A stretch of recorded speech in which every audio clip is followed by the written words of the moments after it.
possibilités de développement, après des années de guerre civile, de népotisme et de mauvaise gestion. L'Algérie est ainsi devenue aujourd'hui un gigantesque chantier. Les projets existent, mais les hommes capables de les mener à bien font défaut.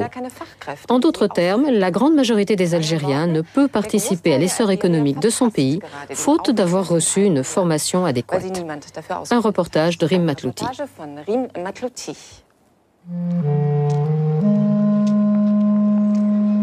L'aéroport Ouari Boumedienne, cela faisait 15 ans que les Algériens l'attendaient. 15 ans de chantier interrompus par les séismes, les inondations, les années noires, les dettes du pays. C'est notre premier contact avec l'Algérie, notre première surprise. Achevé depuis quelques mois, il est enfin digne d'un aéroport d'une capitale forte. Alger l'émergente, l'Algérie se reconstruit.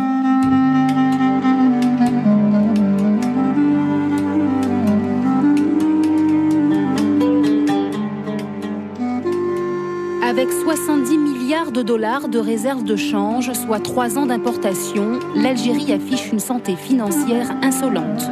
Le gaz et le pétrole sont les seules richesses conséquentes de ce pays où tout est à bâtir. Hôpitaux, écoles, ponts, voies de communication.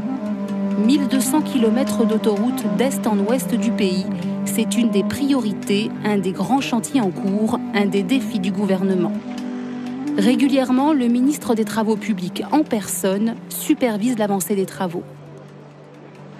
C'est le deuxième ouvrage le plus important de la section. Nous sommes engagés, non seulement de protéger l'environnement à travers ces infrastructures, mais nous sommes déterminés, engagés à promouvoir l'environnement. Et dans ce cadre que nous avons décidé que ce soit une autoroute verte. Sous l'œil des médias algériens, le ministre affiche son déterminisme. Le message doit passer, les dirigeants ont l'avenir du pays en main. Aujourd'hui, grâce à Dieu, je suis rassuré et je suis satisfait de constater que le chantier avance bien. Il est de la responsabilité des entreprises de mener ce projet à sa fin pour qu'on puisse assurer une réussite dans les délais les plus proches. D'ailleurs, j'espère voir les finitions, si Dieu le veut, très bientôt. Le problème n'est pas de lancer des travaux, mais de les achever, de respecter les délais et de trouver les compétences nécessaires. C'est là que le bât blesse. Les experts manquent, les entreprises du bâtiment algériennes ne sont pas capables de se hisser au niveau des projets d'envergure. Pour preuve, depuis des années, Alger est un chantier à ciel ouvert inachevé. Le métro d'Alger, plus personne n'y croit. Il avance à son rythme.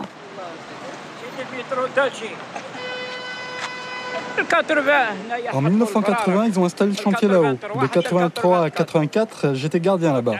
Et aujourd'hui, il en est où le chantier ? Ensuite, le chantier a déménagé dans d'autres quartiers d'Alger. Un chantier de métro, ça bouge. Ça reste pas sur place. Et il sera fini quand ? Bon, il ne reste pas grand-chose à faire. Je crois 2008. Enfin, c'est ce qu'ils ont dit. Ils ont dit 2008, c'est tout. 20 ans pour le métro, 1 an pour ces bâtiments. Un délai possible grâce aux Chinois. 13 chantiers sont pris en charge par les Asiatiques. Les ouvriers, même les cuisiniers, sont venus de Chine. Ils ne s'intègrent pas à la population algérienne. Ils sont là pour travailler jour et nuit, vite et bien.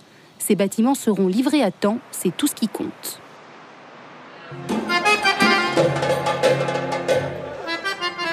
À quelques mètres des ouvriers asiatiques au travail, Bellecour, un quartier populaire.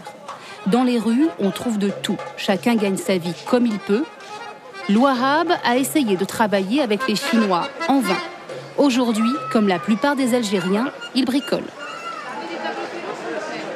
Les gens s'en sortent comment ici ? Ils travaillent, normalement. De toute façon, il faut bien se débrouiller. Regarde, il y a une nouvelle vague par exemple là. Les gens maintenant, ils vendent des fruits, des légumes dans les camionnettes. C'est un marché ambulant. C'est un marché ambulant, ils se déplacent. Viens, on va voir par là. C'est combien les patates mon frère ? 70 dinars. C'est cher pour un Algérien. Bah oui, c'est cher. Pourquoi 70 dinars 60 dinars un kilo de patates. Alors si tu veux acheter autre chose, par exemple un bidon d'huile, Bon, ça fait un moment que je ne suis pas allé au marché. C'est 300 environ, ou 370. C'est trop. Pour les gens qui ne gagnent que le SMIC, ils vivent pas. Il faut du bricolage, mademoiselle. Ils travaillent là, ils travaillent ailleurs encore. C'est obligatoire. Ils s'en sortent? On est forcé, tout simplement. On est forcé, tout simplement. On est forcé. Mais ils vivent pourtant. On survit. On ne vit pas. On survit tout simplement, voilà. Avec 120 € par mois de salaire minimum, les Algériens n'ont pas d'autre choix que de trouver de l'argent ailleurs. La débrouille, c'est l'activité principale. Quel travail? Il n'y a rien. Tu vas travailler pour 6 000 ou 7 000, même 10 000, ça ne te suffit pas. Ça ne peut pas suffire, 10 000. Tu t'achètes une paire de baskets et tu essayes de t'acheter autre chose, tu n'as plus rien. De toute façon, qui va te donner 30 000 ici? Les jeunes qui ont fait des études avec des diplômes, ils ne trouvent pas de travail. Je te jure, des diplômes, il y en a plein les terrasses de café. Je les vois. Qu'est-ce que tu veux que je te dise? C'est comme ça. Moi, je travaille, je vends, j'achète, je revends. J'achète des téléphones portables, de l'or, que je revends, des euros aussi. C'est tout le temps différent et puis je travaille un peu sur le marché, tu comprends? Ça, c'est 25 000. 25 000, mon frère. Et pousse-toi là, fais attention à la marchandise. C'est au jour le jour. Une fois, je prends 15 centimes. Une fois 20. Une fois 35. Et je continue. Vous vous en sortez? Des jours, je gagne bien, d'autres rien du tout, d'autres un peu. Certains jours, ça marche et d'autres passent. Et au jour le jour. Les vendeurs en tout genre improvisent des marchés sur les trottoirs.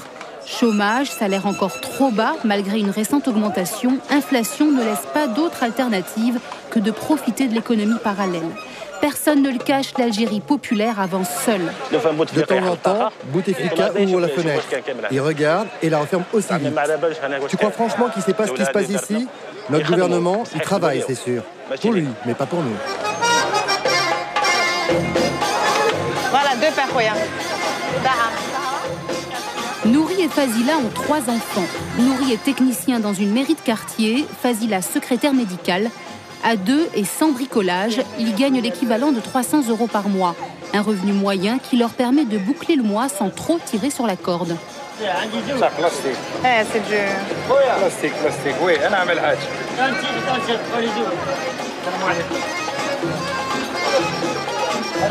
Non, le deuxième. Voilà. Avec les enfants, les économies sont rares, mais tout le monde vit au jour le jour. À 5, ils vivent dans un appartement de 27 mètres carrés. Une cuisine, une chambre à coucher pour tout le monde, un salon et coupure d'eau quotidienne à partir de 17h jusqu'au lendemain matin. Depuis 3 ans, ils ont fait plusieurs demandes de logement. Ils patientent. En attendant, c'est bientôt la fête religieuse. La tradition veut que les enfants portent des vêtements neufs. Généralement, le budget pour un enfant équivaut à peu près à 3500 dinars. Ça, c'est quand on fait attention, on fait ses calculs, on sait où acheter, tout ça, qui reste quand même un très très bon budget. Voilà. Ça fait un salaire? Pas tout à fait, parce que là, nous sommes en période chaude. Donc, en général, on leur achète peu de linge. Voilà. C'est important parce qu'en général, c'est tricot, pantalon et chaussures. Voilà. Si c'était en période d'hiver, le budget pourrait facilement doubler. Voilà. Ça veut dire passer à 6 000 dinars et qui finalement, pour 2 enfants, équivaudrait effectivement un salaire. Malgré tout, Nouri a confiance. Après les années noires, il compte bien sur les pétrodollars pour aider le pays à retrouver une dignité sociale. Il y a un effet de mondialisation qui est là. Et nous ressentons quand même un changement en essayant de mettre un peu ce pays au même niveau que beaucoup d'autres pays avancés. Voilà. Ça, on commence un peu à le ressentir dans moi je dirais un peu les décisions politiques qui sont prises et un peu ce qu'on voit sur le terrain. On sent que ce pays se modernise.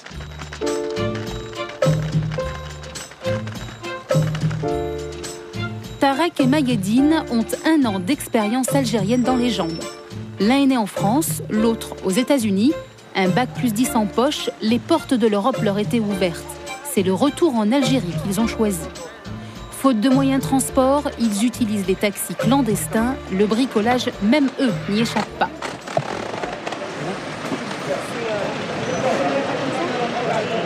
Non, là, depuis qu'on n'a pas la voiture, ouais. C'est bon, c'est bon.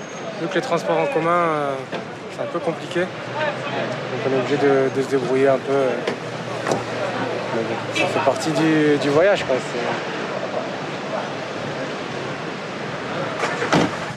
Le pays est comme ça pour l'instant et ça va évoluer. Et qu'à partir du moment où nous, on a décidé de venir travailler ici, on savait qu'il y avait des contraintes particulières et ça fait partie des contraintes, même si ça ne nous empêche pas spécialement de vivre. Hein, mais je pense qu'effectivement, étant d'origine algérienne, c'est plus facile pour nous de nous débrouiller un petit peu que pour des gens qui seraient totalement étrangers à la culture et au pays, quoi. Il y a quand même un problème de chômage ici assez conséquent, mais ça ne veut pas dire qu'on trouve des gens pour travailler tout de suite, dans la minute. Il faut quand même, en plus, il y a quand même assez de grosses tests. Les gens nous recommandent en général de trouver quelqu'un de confiance. Nous, on est prêts à prendre n'importe qui, mais nos amis ici, nos collègues ici nous recommandent de prendre notre temps, de faire attention. Donc, on a eu quelques petites mésaventures. Mais ça ne les empêche pas de rester. Après avoir créé leur cabinet de conseil en droit, ils ont été recrutés par un avocat réputé à Alger. Amine Guellal a choisi de travailler avec 4 juristes diplômés à l'étranger, faute de compétences locales. Il y a eu évidemment, peut-être ces dernières années, des problèmes dans le domaine de la formation. Ces jeunes sont incapables de parler des langues étrangères. Ont fait des études, mais dans le domaine du droit, par exemple, n'ont pas eu l'occasion de les approfondir, de faire des spécialités très pointues, étrangères, par exemple, permettant à l'Algérie de disposer de moyens de négociation avec des pays étrangers dans des domaines très spécialisés. Souvent, les entreprises sont obligées de recruter à l'étranger. Mais depuis quelque temps, 30 000 Algériens seraient rentrés au pays. Un vivier de main-d'œuvre qualifiée indispensable à l'évolution du pays. Ce qui fait défaut, c'est pas les élites, c'est l'adhésion à quelque chose, un projet auquel tout le monde pourra adhérer et s'épanouir. C'est plus ça peut-être qui est un peu problématique pour l'instant. Mais encore une fois, dans la circonstance actuelle, après 10 ans de difficiles, après la crise identitaire traversée par le pays, on sait très bien que créer des élites ou proposer un projet à la population, ça ne sera pas la panacée. Ça va mettre du temps, c'est une question de maturation aussi. L'État a toutes les cartes en main et les moyens de faire sortir le pays de la crise sociale. Mais les efforts employés sont encore loin de satisfaire le besoin des Algériens. Avec une richesse basée en grande partie sur les hydrocarbures, l'économie algérienne peut tomber aussi vite qu'elle s'est relevée.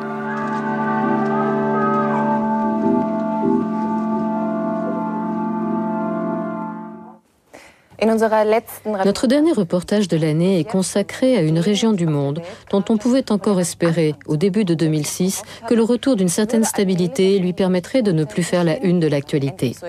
La réalité est tout autre, et l'Afghanistan est à nouveau en proie à la violence. 5 ans après le succès remporté